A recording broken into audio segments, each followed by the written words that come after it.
lit this morning. Ooh.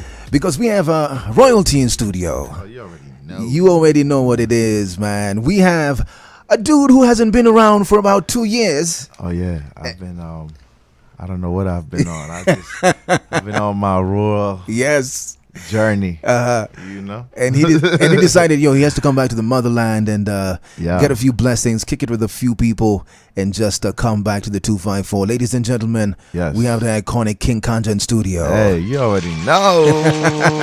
What up, what up, what up? It's morning, coffee time. Yes. Hey. What up, my G? I'm good, man. How you, man? I'm good, man. Welcome home. I know, it's a blessing, man. Yeah? It's like as soon as you land and you get out the plane and you just smell the air, it's like, yes, I'm home. Kenya, where's the nyama choma? Hey. That's how you know you've missed it. If the first thing you think about is nyama choma, what? Fam, you have missed it. I love that. Because the one in the U.S. is not the same. Those cows are not just eating grass. You feel me? So, you know. Oh, man, that is hilarious, man. People always say that once they're away for a very long time, their tongue is just like, I need some of that Kenyan meat, man. What? All the GMO stuff over there? Yeah. Oh, it look cool, but it's not. And the funny thing is, Kenya is actually introducing GMO now. I don't like that. Yeah. I knew it when I went to KFC. I hope ain't no sponsors involved. But it's just when I went to KFC, I seen them legs so big. I was like, it's out here too. Nah, but shout out to KFC. But anyways, I know, yeah. No, but I don't know why, because like that natural food is what's needed, to fuel society. The next generations. Yeah, you need that. Yeah. Yes. No, but it's great to have you back in the 254. Yeah. What's the first thing you did when you landed, apart from look for nyama choma? Ooh, the first thing I did when I landed, I don't know if I could say that. I don't know if I can say that one. If I'm being on a honest, breakfast show, yeah? Yeah. That might be for evening. But but you enjoyed it. But yeah, I went to see my show yesterday. Okay, that's positive news. That's positive news. Yeah, in Gong, so shout out Gong Town. You feel me? But nah, first thing I did was just rest and go get some food. You know what I mean? Like, I'm a foodie. I went to get some food. My dad was in town. He's now back in the U.S., but went out to eat with him. It's just a vibe. Yeah, I love being home, man. It's just, take me to the kiosk and just get something. Yeah. Some people always have this vibe of they can't wait to leave, and for some of y'all who've been away, you miss the presence, you miss the people, you miss the family. Like, how does it feel connecting? Even when you had lunch with your dad back in the motherland and seeing your shows, how'd that feel? It feels good. Like, sometimes it's like a spiritual fuel, like you need that.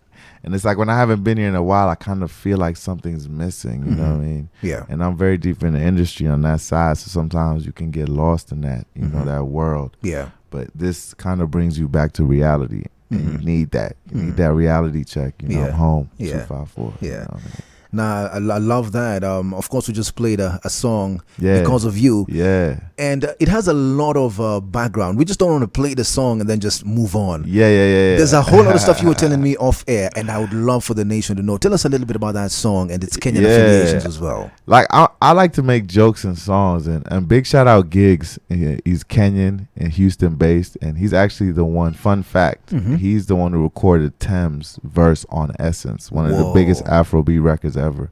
And we actually met at Christian Longomba's funeral because I was very close with Christian. Yeah. And Lovie introduced me to him, man. Big shout out Lovie. He's doing amazing things. Yeah. He got the Revelation Church in L.A. That's my family. Love him. It was a tough loss. We still feel that today, you know what I mean? Yeah. But shout out to Longomba's legends, man. You know? Absolutely. But we did that record, and it's like, honestly, that was like a little joke because I'm like, whenever I come to Kenya, I'm like, I see these young, beautiful women that will probably be dating me, dating old men. Ooh, yeah. You feel me? Yeah. And, I see out here money make you cute.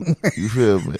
So I was like, okay. So that's why I was like in the song, like, I'm like, I'm not that much older, but like, she's young and she's beautiful and she's hot. And just because I'm older, she's calling me her sugar daddy. That was the joke. And, you know what I mean? I'm like, look, I'm doing all of this because of you. You feel me? So, that was just a vibe, man. We did that record. Shout out my engineer E-Man in LA. He mixed it. And Lovi Longomba, funny enough, mastered this song. Oh, dope, man. Yeah, that is super dope. Yeah, so it was a vibe, man. And I'm just in the place where I'm just like creating like, music that feels good, sounds good, and just gives people vibration. I start off like, I said her name is Omaida. Everyone loves Omaida. It's so funny. Everyone hit me up.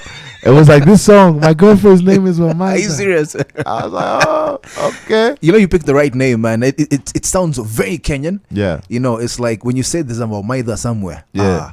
You just feel it. You feel it in your marrow, man. Yeah. I love it. Man. I love that. And talking about how you have been, on the other side for a very long time, and coming back this side helps you get a little bit of balance. Yeah. How do you introduce yourself sometimes? Because you've been there for a very long time, and your name has been known. There's some people who, when they introduce themselves, they either soft humble. It's like, hey, yo, I'm King Kanja. Yeah. Others are like, yo, I'm King Kanja. And like, how do you introduce yourself as somebody who's known and loved, man? Yeah, I used to introduce myself, but now I kind of let myself introduce myself. Like, I really like to let my aura introduce. It's so funny. Wow. I know when it's time to be that. And I know when it's time to just be chilling. It's funny, I was at Oyster Bay and I was hanging out with some people, and I don't start off with King Kanja, and I don't start off with I do music. I just vibe. And then when somebody like discovered who I was or what I did, she was like, yo, you are just so humble. I would have never expected. Like, I guess people have this, concept of what celebrities and artists act like, and I just like, I like to just be in a normal vibe, trust me. I know when to turn up. That part is easy, but I like to chill out so I can just feel, I like to be in touch with people. I like to just naturally have real conversations, and it shouldn't be about who you are, where you're from. It's just, I love what you said. You let your aura introduce you. That's deep. Yeah. Because people forget that we carry energy. Yeah, we carry energy, and people forget that they have that and don't use that. They think they got to wear material things or whatever, The one thing you see about me is the kufi. That's been one of my signatures. And, the glasses, I'm a shades person. But the kufi represents me as an African because, like, I didn't have the identity as an African when I wasn't wearing the kufi in the U.S. Some people would even think I wasn't Kenyan. And I'm 100% Kenyan. Kikuyu. You feel me? Shout out the tribe. You feel me? You know what I mean? But it's just good to just represent, and So I think you've also been answered what I was going to ask next about how you describe yourself. I love that you don't shy away from your roots. In fact, you live by them. You keep the kufi. But then you also say, even shout out the tribe, your Kikuyu and all that kind of stuff. You talked about you didn't, that struggle with identity sometimes, man. Like some of us might not relate as much, but maybe you can give us a little bit of a forewarning on how difficult is it?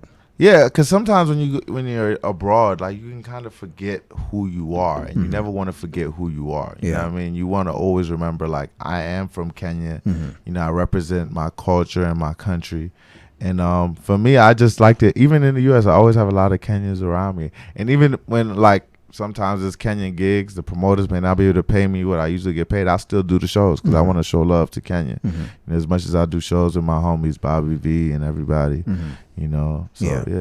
But it's good to identify as a Kenyan, and it helps me stay grounded. And honestly, I was repping Kenya and being African before it was cool. And I was the first African to be on and to win anything on BET. On 106 and Park, and I've been doing it ever since. But I remember when it wasn't cool. Then Wakanda came out and all of that stuff. You know what I mean? Black Panther.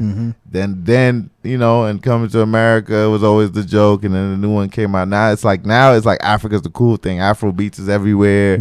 You know what I mean? So it's a new wave, but it's always good to rep who you are because you never know where it's gonna take you. You've done great collaborations with the likes of Bobby V as well. You've also worked with one of the people on Brick and Lace. Nyanda. Shout out Nyanda. Like one of the so cool. When you look back at some of the people that you've worked with already, what are some of the crazy stories that you have when you were making those songs, man? The studio sessions, anything that comes to your mind about the craziness. Me and Bobby V, when we together, like, his manager's always like, yo, these two, when they're together, we're actually like best friends in real life. But when we're together, it's like a movie. in the studio, in the music video. And I can't say everything that goes on, you know what I mean? But just know it gets really, really wild. Like, we really are authentically living what we're singing about, you know what I mean? And it's, you know, it's all about the ladies. Yes. Shout out all the Kenyan ladies, slide in the DMs, you know. King Kanja. Hey, Wamaida. Hey, Wamaida. You know what I mean? King Kanja wants to speak to you, Wamaida. Yes, all the Wamaidas hit my DM right now. KINGKANJA. I will be waiting. It's going down. I love that. Yeah. We're going to play a couple of your songs that I'm going to be coming back. I've got some like this. I've got different vibration as well. I love that one. It's pretty dope. Yeah. And then we're going to be talking about your 2023 jam that you